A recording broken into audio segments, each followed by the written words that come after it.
I tell people, supposing you went to sleep and you had a dream, and in your dream you had, all these different characters, and you had all of this money, and you had everything that you wanted in your dream. And then you woke up, and then you look back at your dream, and you became attached to the stuff that you had in your dream. And you said, wait a minute, I want that. There was gold in there. There was silver. There was all of these friends. I had a Ferrari there. I mean, all of this. I got to have that. Somebody would come away and cart you off and put you in a rubber room and say, that was a dream. You can't be attached to that. That's just a thought that you have. That's the way you got to view life. Instead of it being an 8-hour dream, it's an 80-year dream or a 90-year dream. And at the end of the dream, you don't want to be looking back at all of the stuff that you wish you could still have, because you can't have it. You don't get any of that. So you try to detach yourself now, while you're here, while you're alive, from the need to have that stuff. Instead, you just let it sort of all flow. As absurd as it would be for you to be attached to the stuff that you had in your dream, it's that absurd for you to be attached to the stuff that you're having in this dream. You have to die while you're alive. Now, that's a very hard concept for people to get. But you have to experience your own death while you're alive. Let me tell you a story. It's a wonderful story. It's an old, ancient story. I'll paraphrase it. There was a hunter who lived in India, and he would go to Africa every 2 years, and he would bring back animals and prizes and things like that. Well, one year he took off and he went to the jungle, and he discovered this large enclave inside the jungle, and it was filled with beautiful parrots, beautiful birds, multicolored, and they all talked, and he couldn't get over it. And he put a net out over one of the trees, and he captured one of the parrots. And he put the parrot in a cage. And he brought the parrot back to be with him in India as his pet. And he fed the parrot sunflower seeds, and he fed him rice, and he took wonderful care of him. He was very good. Kept him in the cage. 2 years went by, and he talked to the parrot every day. And he said to the parrot, I'm now going back to Africa. Is there anything you would like me to say to your friends back there in the jungle when I'm back there? The parrot said, yes. Tell them that I'm very happy in my cage. Tell them that I am joyful and that I love being in my cage here with you. Just tell them that. The hunter went back to Africa. He went back to the place in the jungle where he had been 2 years before. And he told the story. He said, your friend that I took back has a message for you. And the message is that he is happy in his cage, that he is joyful with me, and that he has no regrets. At the instant of hearing that, a bird on one of the branches keeled over and dropped dead. Dropped dead. Stiff. The hunter assumed that he was just filled with sorrow at hearing of what had happened to his friend. So he went back to India, and he told his parrot what had happened. He said, I went back and I did just as you said. And I told them all out there, and at the moment that I told it, apparently one of the parrots was so upset that he'd missed you so much that he just dropped dead. And at the instant that that happened, the parrot in the cage keeled over, dead. His legs went straight up in the air, and he went stiff. The hunter was beside himself. He couldn't figure out, how could this happen?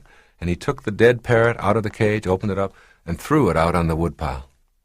The instant that the parrot landed on the woodpile, he flew up to the branch. And the hunter said, you tricked me. What is this? I thought you were dead. And the parrot said, my friend was sending me a message. He told me, by his actions, that in order for you to escape from your cage, you must die while you're alive. Okay, now that's an old story. That's an ancient story that's been told over the years. What does it mean? I mean, don't you see that this is a cage?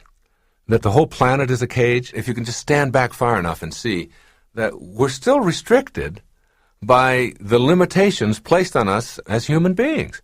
We're stuck here, or maybe in our homes, or in wherever we are. We're all in cages.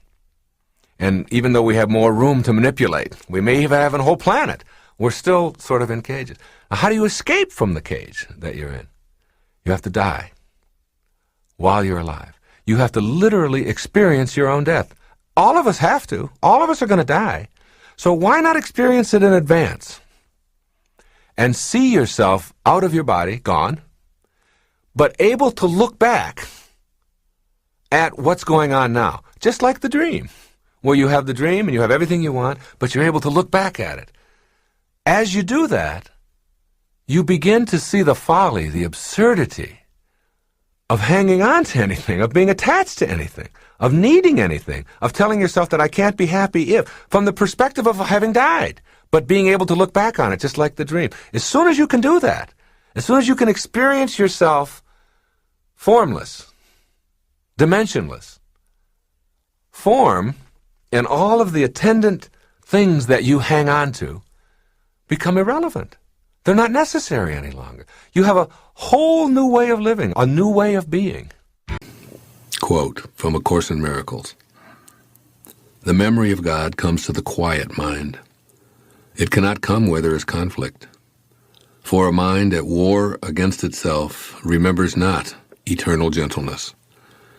What you remember is a part of you, for you must be as God created you. Let all this madness be undone for you, and turn in peace to the remembrance of God, still shining in your quiet mind. It's about remembering our origination. I committed this passage to memory many years ago, and I use it as a way to remember who I truly am and where I really came from, particularly when I communicate with my Creator, to stay on purpose and in spirit. Now I'd like to go through each of the messages in this observation from A Course in Miracles, one by one. Number 1, the memory of God comes to the quiet mind.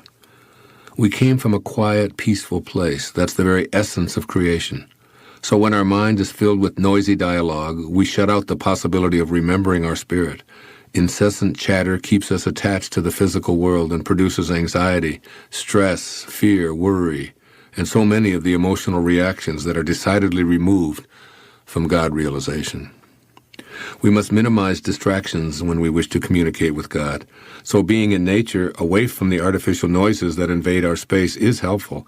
But the most important thing to consider is how to keep our mind free from the dizzying, bewildering cascade of thoughts flowing through our head from morning till night, and even on into our dream state.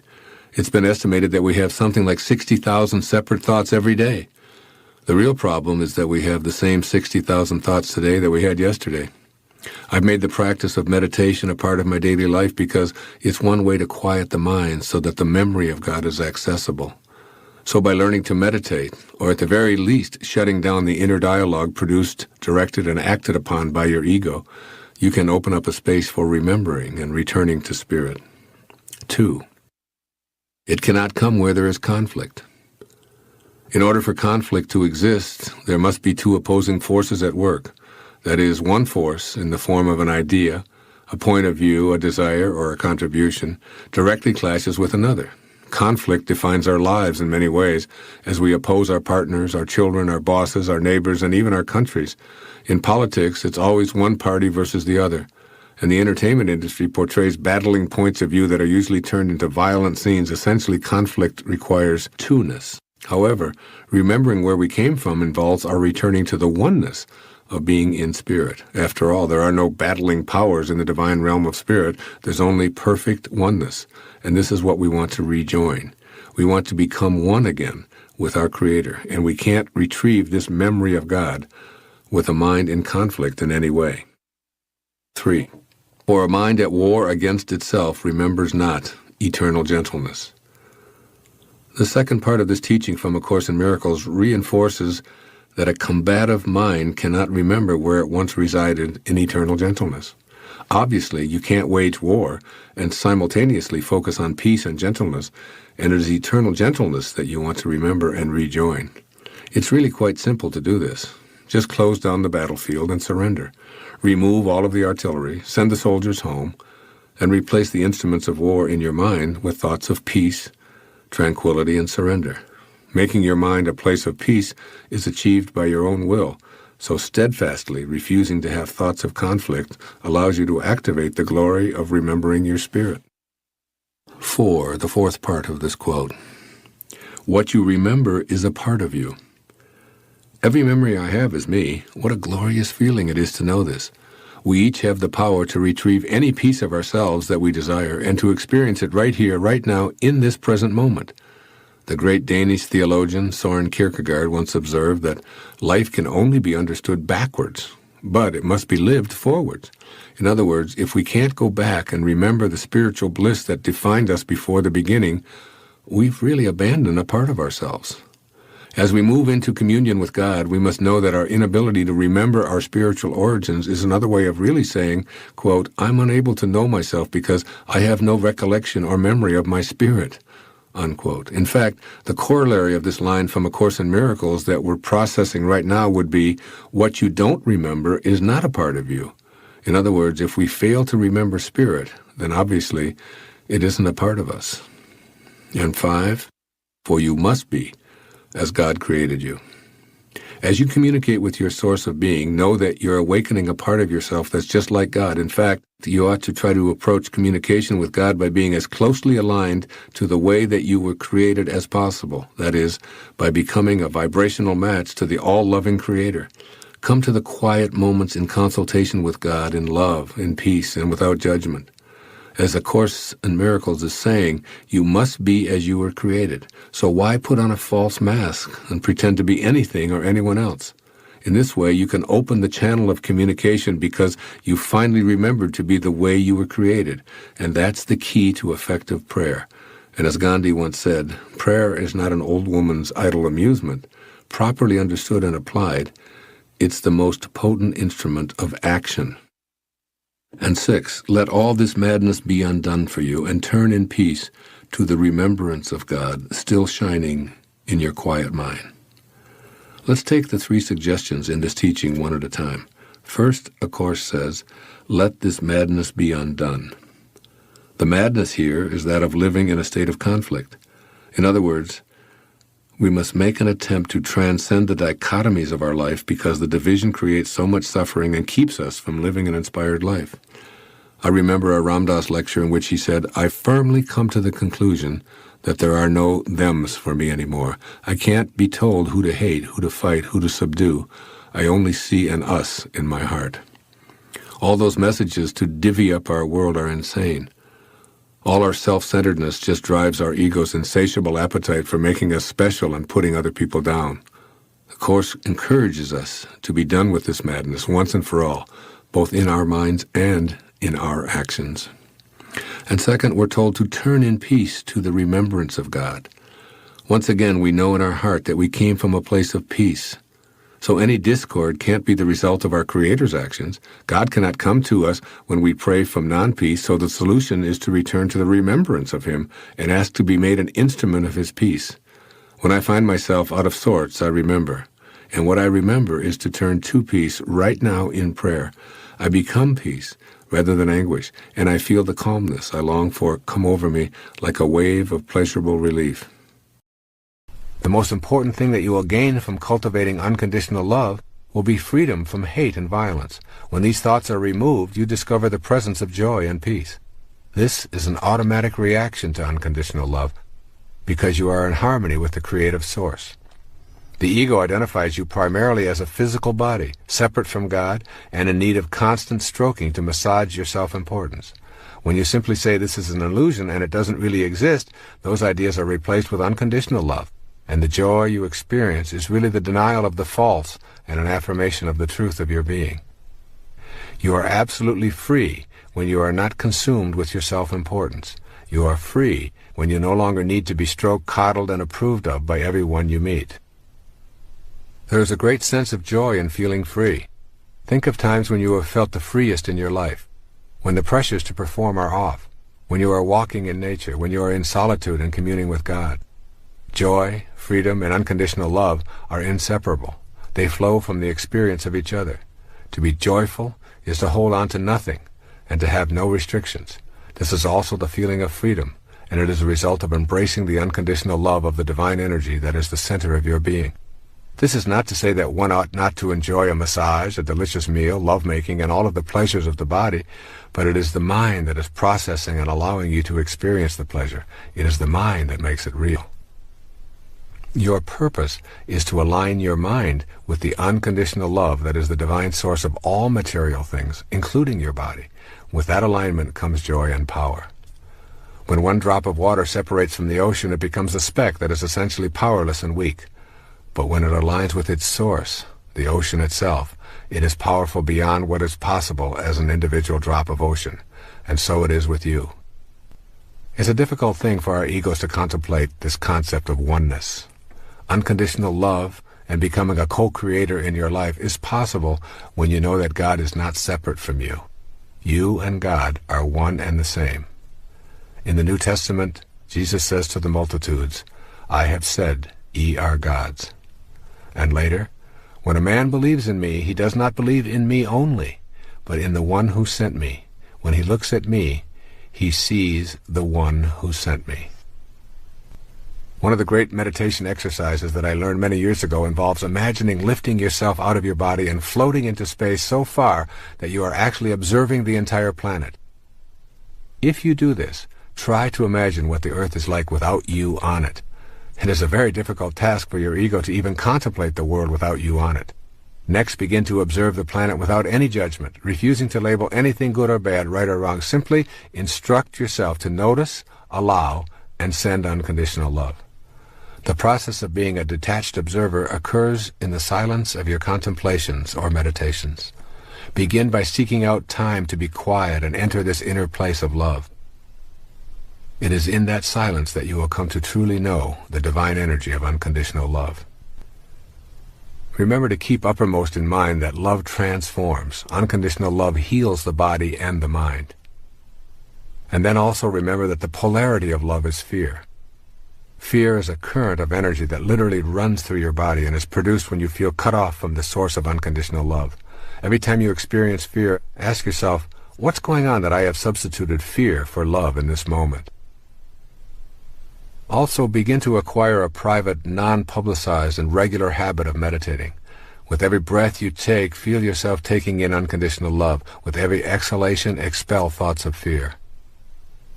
Then pick one day to practice this exercise with a partner of your choice. Make a decision to think, act, and radiate nothing but unconditional love for the entire 24-hour period, including your dreams.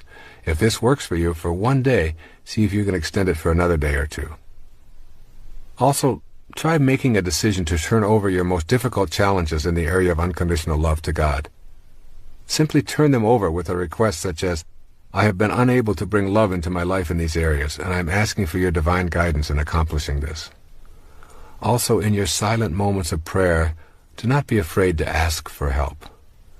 And then know the connection between manifesting your heart's desire and unconditional love.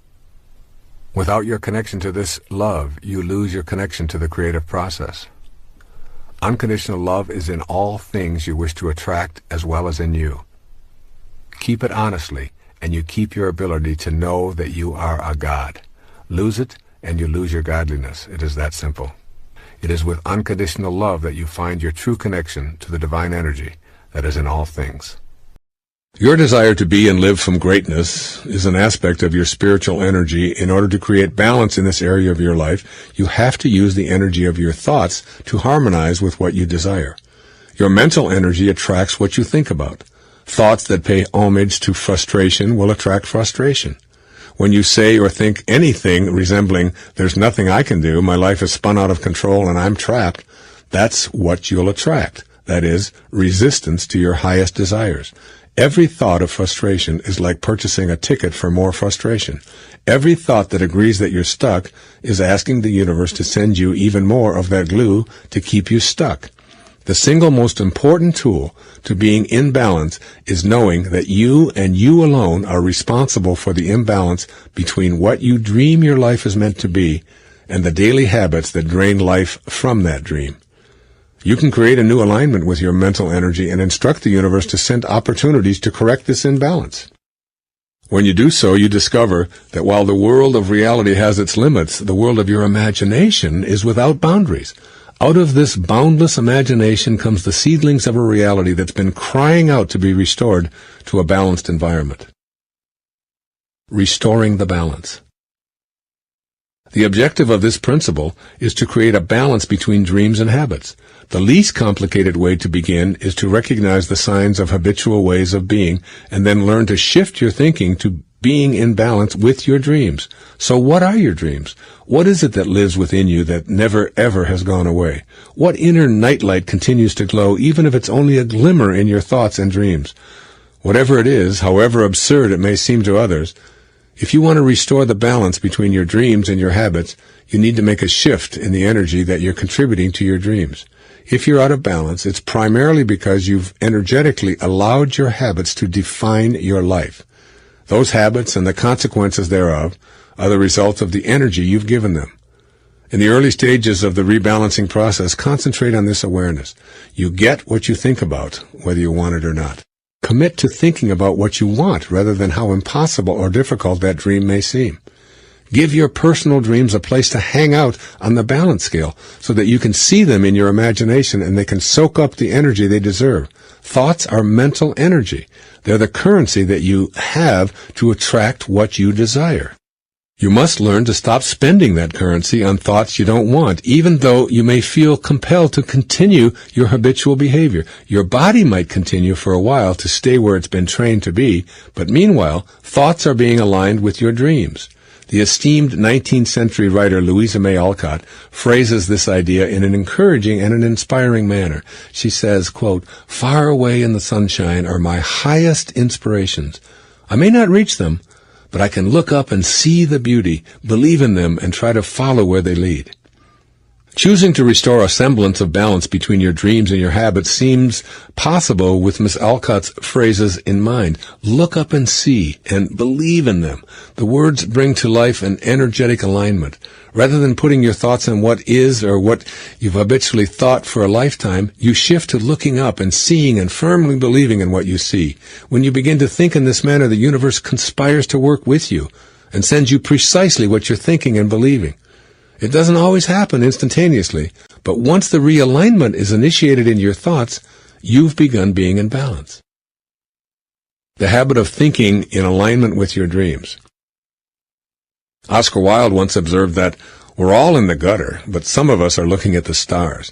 This is a perfect example of what it means to align your vision and thoughts so that they're balanced with what you sense you're here to be.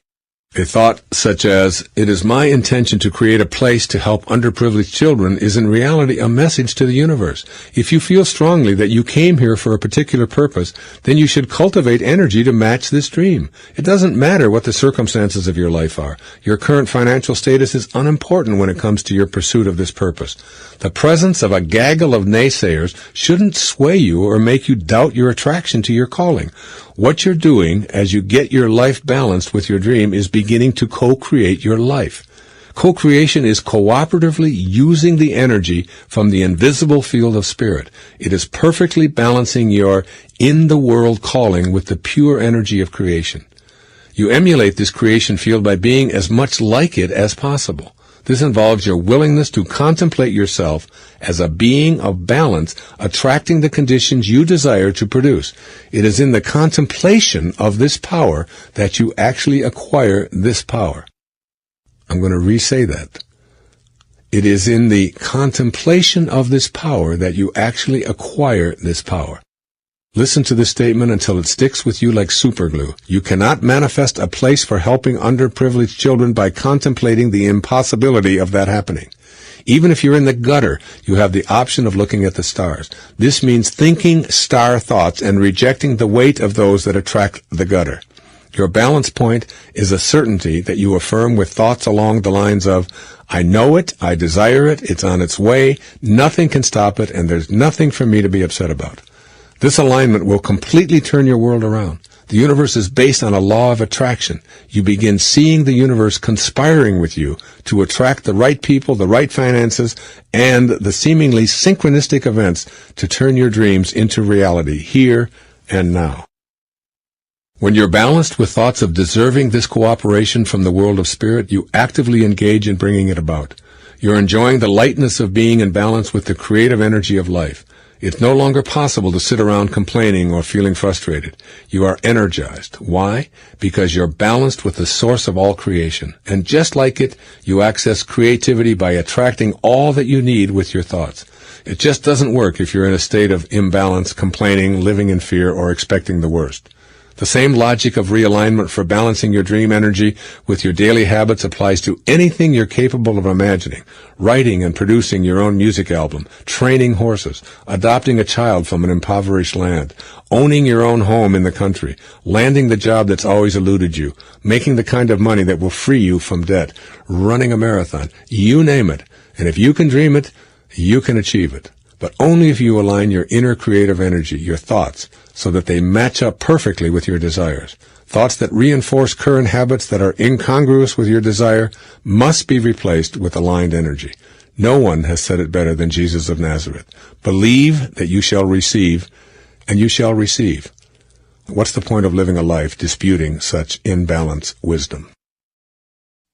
Treat yourself as if you already are what you'd like to be. Whatever it is that you envision for yourself, no matter how lofty or impossible it may seem to you right now, I encourage you to begin acting as if what you would like to become is already your reality. This is a wonderful way to set into motion the forces that will collaborate with you to make your dreams come true. To activate the creative forces that lie dormant in your life, you must go to the unseen world, the world beyond your form. Here is where what doesn't exist for you in your world of form will be created. You might think of it this way. In form, you receive information. When you move to spirit, you receive inspiration. It is this world of inspiration that will guide you to access anything that you would like to have in your life. What it means to become inspired. Some of the most significant advice I've ever read was written more than 2,000 years ago by an ancient teacher named Patanjali. He instructed his devotees to become inspired. You may recall that the word inspire originates from the words in and spirit.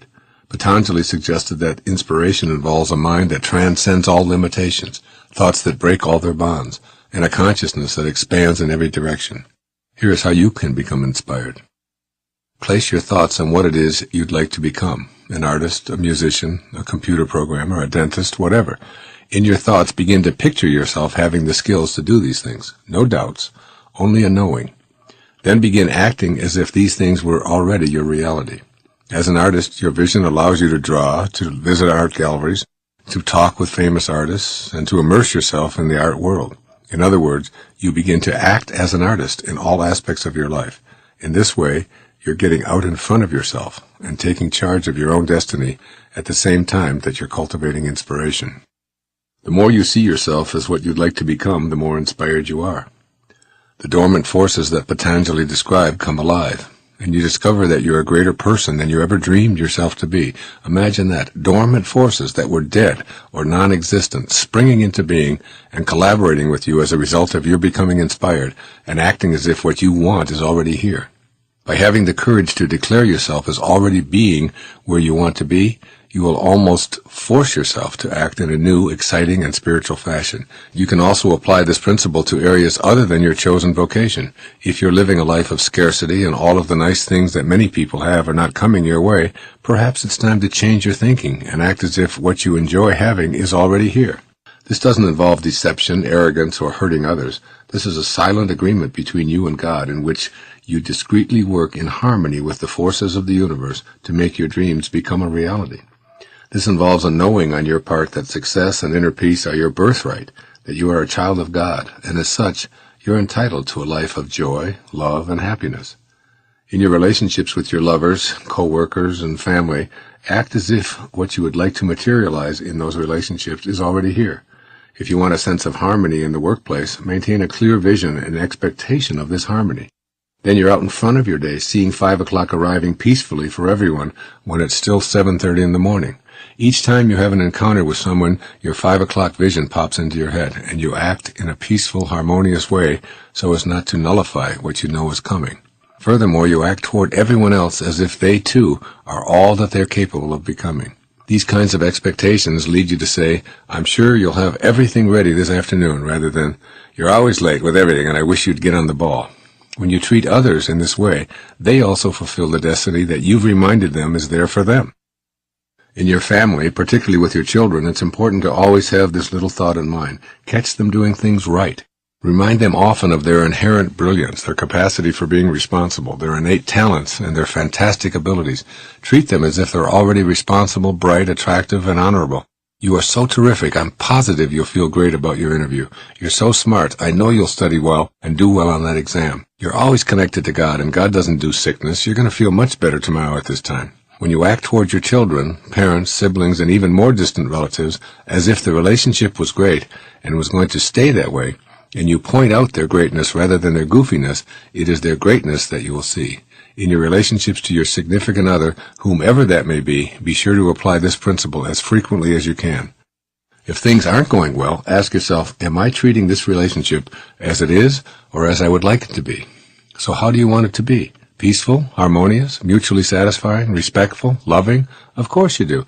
As such, before your next encounter, see it in those ways. Have expectations that focus on the qualities of inner peace and success. You'll find yourself pointing out what you love about that person rather than what they're doing wrong. You'll also see the other person responding to you in love and harmony rather than in an embittered way. Your ability to get out in front of yourself and see the outcome before it transpires will cause you to act in ways that bring about these results. This strategy for living works for virtually everything. Before I speak to an audience, I always see them as loving, supportive, and having a terrific experience. Before writing, I see myself with no writer's block, being inspired and having spiritual guidance available to me at all times. As A Course in Miracles reminds me, if you knew who walked beside you at all times, you could never experience fear again. This is the essence of inspiration, as well as seeing the future in terms of how you want it to be, and then acting exactly in that manner. The natural extension of being grateful is the development of a generous heart. Perfect generosity is a willingness to give of yourself and all that you have manifested without any expectation of a return. Manifesting is about connecting to the universal spirit, which is infinite and abundant in supply.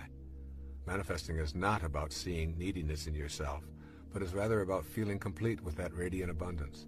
It is concerned with unconditional love and attracting that abundant love to your individual life. When you feel the presence of that abundance, your feeling of gratitude will push you in the direction of generosity. It is in the expression of your generosity that you will feel most connected to the unconditional love of the universal spirit.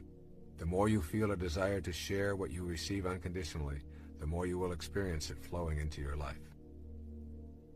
Generosity and self-liberation go together. Generosity is helpful for your own liberation in that it teaches you about the inner quality of letting go. Letting go and releasing your attachments are the most freeing things you can do to liberate yourself from the ego. A need to hang on to things and money you receive arises out of an inner sense of incompleteness. Practicing generosity aligns you with your sense of completeness and love. Generosity extends to more than simply sharing your material possessions. Generosity includes offering kindness, care, love, and nurturing. Furthermore, the spirit of generosity can and does ultimately relate to how we treat ourselves. If you have a generous heart that has no qualms about giving, you will treat yourself lovingly and will nurture yourself without feeling any sense of guilt. Thus, giving and receiving are really the way the universe works. Every single time that you take in a breath and then exhale, you are engaged in a process of giving and receiving that is vital to the material and spiritual world. With each inhalation, you take in the oxygen and nitrogen you must have to exist. And with each exhalation, you send back the carbon dioxide that supplies the entire plant world. The cycle of generous giving and receiving is exactly the same as the very act of breathing. Look around you and notice how everything in our universe is a result of giving and receiving. The entire food chain represents a giving of life and a taking of life, and then a giving back in an endless cycle of material manifestation. The process works in the same way on the spiritual level. You put out loving energy to connect to that which you desire, and it returns to you. It is a giving and receiving action. So therefore, it's really important to cultivate an attitude of generosity. put generosity into your manifestation practice to keep the natural flow of giving and receiving moving in your life. Recognize that this is a way of being that can be developed. You may have convinced yourself that giving is impossible because you have too little for yourself. If you're not generous when it's difficult, you will not be generous when it is easy. Generosity is a function of the heart, not the wallet.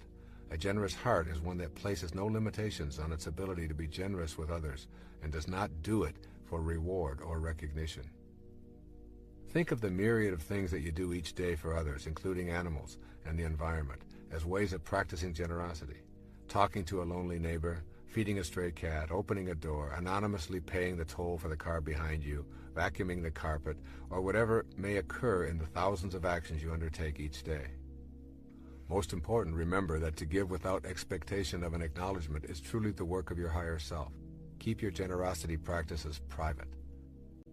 Then become aware of the internal resistances that arise within you when you have an impulse to give. Your fear of not having enough for yourself and your family, your doubts about whether others are truly needy, the fact that others won't appreciate it anyway, are impulses that you need to honor as valid. All of these inner doubts and fears should be examined without judgment. And then give yourself designated times and periods of time to practice being generous, particularly in offering service or in giving of your time. Sometimes I notice my young son out playing soccer by himself, wishing in his heart he had someone to play with.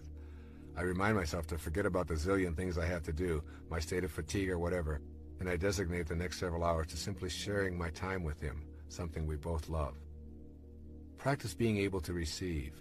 Accept help when others offer it. Allow others to do for you without feeling embarrassed or without feeling that your independence is threatened. If you turn off the receiving side, you cut the natural flow of energy, just as if you turned off the giving side. Receiving is very much a component of the spiritual practice of manifestation, and you can work at allowing this into your life with gratitude and love. Furthermore, practice giving just a bit more than you think you can, and a bit more than your own comfort level allows. Whatever you have convinced yourself is the limit of your generosity, try going beyond it.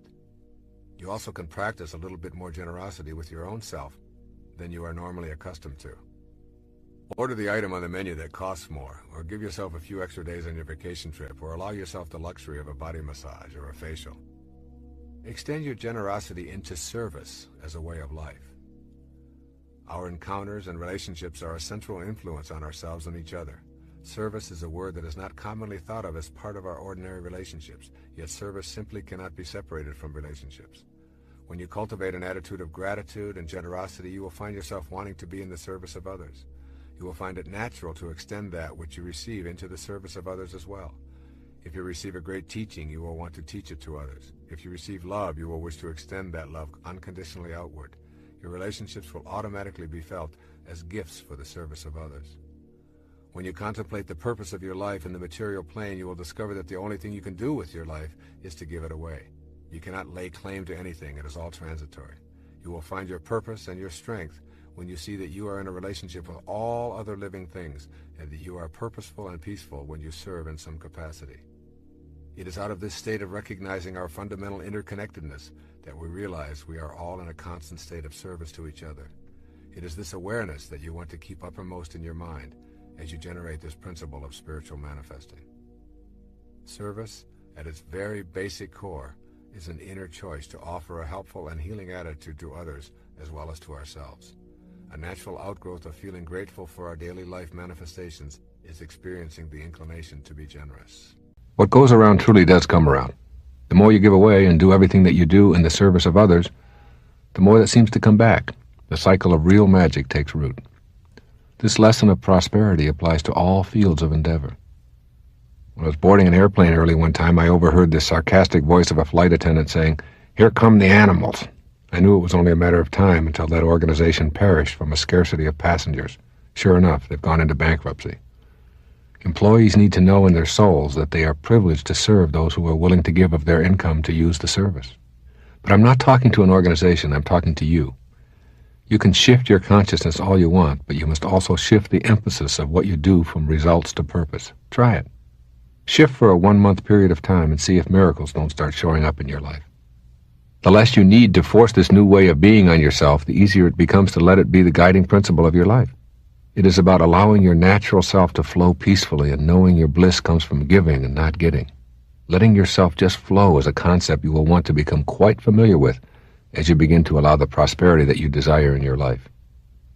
Earlier in this tape, I discussed how everything seems to work perfectly in our lives when we are inspired. Flow is that kind of an inspiration, one so powerful that all obstacles seem to be removed, and we are in love with what we are doing so much that it seems to just flow without any effort from us at all. Getting to flow in your life means achieving a state of concentration so total that everything else becomes non-existent. People who experience prosperity in their lives know how to achieve this magnificent state, wherein their activities, instead of being a tedious set of chores to finish, become more like a meditation, only they are active and involved rather than sitting quietly. Getting to this zone, you are literally watching your body do things that are incredible. You are experiencing magnificent joy or bliss, and nothing can get in your way. You are on purpose, and you are having that peak experience that others can only dream about. There is a way to get to this state of flow. These are not only the secrets to becoming a superachiever in the workplace, they are the secrets for producing genuine miracles in your life. This process includes 1. Having an overriding spiritual goal that gives meaning to your work. Making your work a meditative experience, and instead of seeing yourself as doing a particular task, you actually in your mind become the task. You shift from a human doing to a human being, if you will. There is no separation. You and the task are unified, all in the name of that overriding spiritual objective to give of yourself in a purposeful way. 2. Focus and close your mind to all distractions. You can train your mind to focus, and this is why I've been encouraging you to learn to meditate. Give your mind the same mental training that you give your body when you want your body to be in maximum physical condition. You need not be a slave to your senses. Focusing is your natural knowing within. You can either ignore it or go there often. 3. Surrender to the process. You must resist your impulse to strive for what you want. Surrender to God or your higher power, or however you choose to spell it. You must let go and surrender to the actual process. Forget about the result and put your mind and your physical body totally into the experience at hand. This is not that difficult to achieve. Don't strain to achieve. Instead, enjoy the process of the work that you are doing. The results will come independent of your striving for them. 4. Experience the ecstasy. This is the automatic result that will flow to you from the above guidelines. You will know a kind of inner beatitude and bliss that will be unmistakable. It will sneak up on you and hit you over the head, so to speak, but nevertheless, you will know that glorious emotional peak experience if you get yourself to flow in your life. The ecstasy is its own miracle. 5. Watch as you see yourself reaching peak productivity without striving. Your state of ecstasy opens up new vistas of creativity and energy. This natural state of bliss is the key to improving your performance. This is the state that superachievers are able to create for themselves. The processes of surrendering, focusing, and living at purpose lead to ecstasy. When you feel that inner bliss, you simply want more and more of it. The more of it that you are able to create for yourself, the more productive you become. Your thoughts create all of this ecstasy, and ultimately all of the miracles that are going to come into your life in the form of increased prosperity.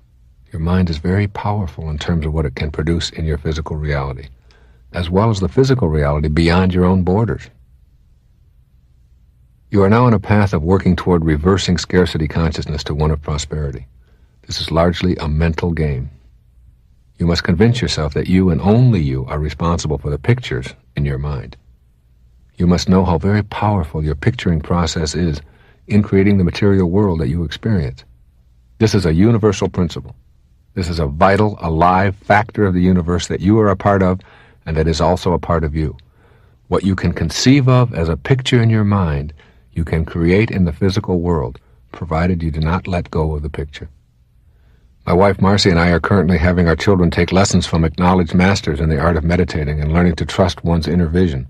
We do this not to give them an advantage over others, but for the purpose of their knowing that they have something within them that no one can ever take away from them, regardless of the material circumstances of their lives. They are learning very early that their peace and tranquility as human beings is dependent upon themselves, and that they have a special retreat within that is always available to them. And while I don't think that it's very possible for most of us to ever completely get rid of this ego, as long as we're incarnated into a human form, I do believe that it is possible for us to tame it and to make it less of a dominant force in our lives by no longer having such an important role placed on being right and making other people wrong. One of the ways to begin to work at treasuring your divinity is to practice being kind rather than being right in as many occasions as you possibly can. And you have lots of opportunities to do this on a daily basis. Thousands of them show up in little tiny interactions in virtually every place you go, with strangers, with your children, with your spouses, on the telephone, ordering something in a restaurant, whatever. There's always this part of us that is the ego that wants to be right, that wants to make the dust rise from the earth with your swagger. And after a while, you start noticing it. You start observing it. As your own ego becomes less and less of a dominant force in your life, you start to notice how much other people's ego is playing such a role, how much strutting there is, how much posturing there is, how much bragging takes place. You can see it in body language. You can see it in the way that people deal with each other. You can see it in lines at the grocery store. You can see it when you're trying to get your ticket straightened out at the airport, whatever it might be. There's this placing somebody else in a position of inferiority, and you are here to do this for me, and I'm more important than. And it isn't said that way, but it's sort of communicated. And you think to yourself that all of these people, I do it all the time, all of these people are nothing more than me in an earlier time in my life. That this is the way I was. I see it in my past relationships. I see it in the way that I dealt with my children years ago and the way that I deal with them now. I see it in noticing that it's easier now for me to be kind and to suspend being right. And I'm right almost all the time. But I no longer need to point it out, except for right now, of course. But the idea that even if you know that when you're talking to someone that they're completely wrong, if you can suspend the need to point it out and instead just say something kind back in response, if you can just practice doing that wherever you are, those are points towards treasuring your divinity. It's not about worshiping more. It's not about getting down on your knees and practicing somebody else's orthodoxy. It's not about fitting in. It's not about memorizing verses out of the Bible or the Quran or the Torah or whatever. It's not about that. It's about practicing being Christ-like rather than Christian. It's about practicing being Buddha-like rather than Buddhist. It's about practicing being Muhammad-like rather than Muslim. Muhammad said, don't even harm any tree that has a green leaf growing on it. If there's a green leaf growing on it, don't harm it. Practice that. That kind of love and admiration for humanity. Live as much as you can those principles. And all it amounts to is simply beginning a process of moving out of the lowest levels of consciousness. The lowest level of consciousness is ego consciousness. Ego, some have suggested EGO, is an acronym for edging God out. That as you edge God out of your life, what you have done is you have separated yourself from your divinity, believed that you are those 6 things, separate from everyone, separate from what you would like to attract into your life, separate from God, your reputation.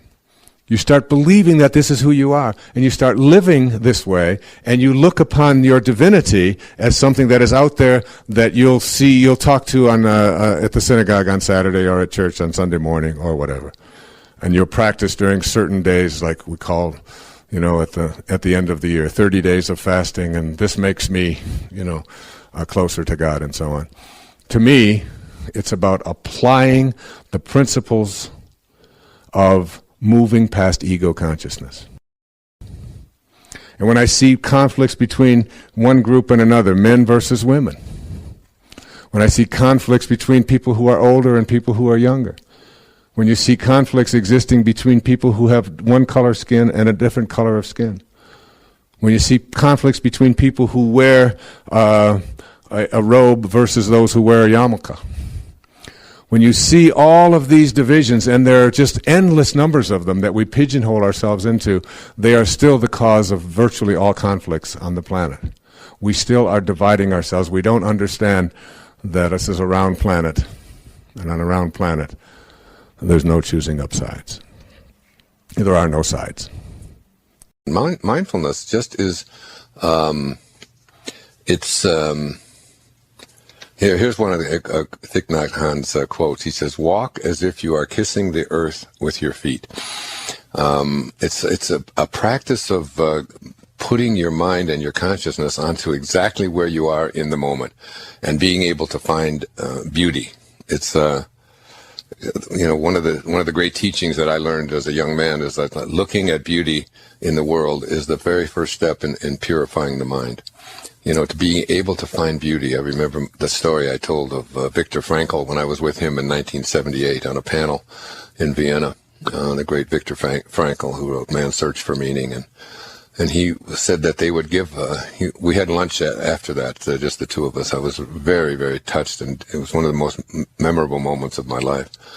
And he said to me, when we were given a bowl of dirty water with a floating fish head in it, and that was our protein for the day.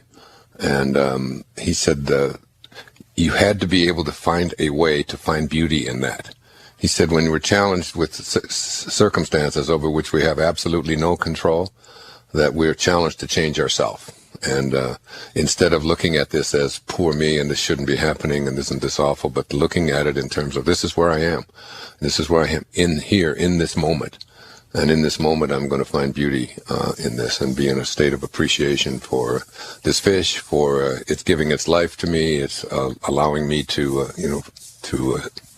survive and so on. And he said the people, he told me, and I'll never forget this, he said the people in the concentration camps, this was in Auschwitz, in Poland, he said the people who couldn't find beauty in the circumstances that they were in, the horrible circumstances that they were in, he said they would always perish. He said, you've got to be able to see beauty. The famous line from John Keats in Ode on a Grecian Urn, beauty is truth, and truth is beauty.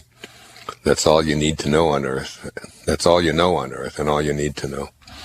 And so that this ability, and that's what mindfulness is. It's walking on the earth and kissing the ground with your feet with each step that you take and becoming aware of it. He talks frequently about being able to find beauty in just drying a dish. Yeah, a lot of people sit down, and while they're while they're sitting down for a meal, they're already thinking about what they're going to have for dessert, and instead of just being there in this moment. If this is the appetizer and this is the bite that I'm taking, and and this is what I'm tasting in this moment, and to find beauty in virtually everything that there is in you. It's this way of making the mind pure. Every beauty which is seen here below, down here below, by persons of perception resembles more than anything else that celestial source from which we all come. Isn't that great? Every beauty that we see resembles more than anything else that source.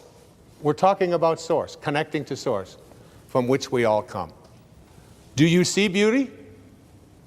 Do you see it more or less in your life? Can you find it in a homeless person urinating on the street? Can you find beauty in a cockroach? As you reach higher levels of consciousness, you begin to see, not only do you see beauty everywhere and in everything, you begin to recognize it as truth. And, you can look around, whoever you are, listening, wherever you are on this planet right now, look out your window or look to your right or look to your left, wherever you are, in a little room someplace, or sitting on a beach somewhere, or driving in your car, or whatever it may be, and just look around. What I want to say to all of you is that, the very first step in purifying your mind and moving into higher levels of consciousness and recognizing the eternal, infinite consciousness that you are, is to look at beauty in the world and see it in as many places as you can. And if you're a writer, you write a poem about it. I mean, there's 3 or 4 poems in there right now that and if I were if Rumi were here listening, and maybe he is, maybe that was Rumi, because I have such a love affair with his poetry. Maybe it was Rumi walking across my balcony on the railing, saying, "Find beauty in me." Just one of the strangest experiences that I've had, and that all came from Thich Nhat Hanh. And since we had that experience, and since I was reading him this week, I've been finding beauty in everything, in every little bird that flies by, and every person that's out there, and every wave that shows up, and so on.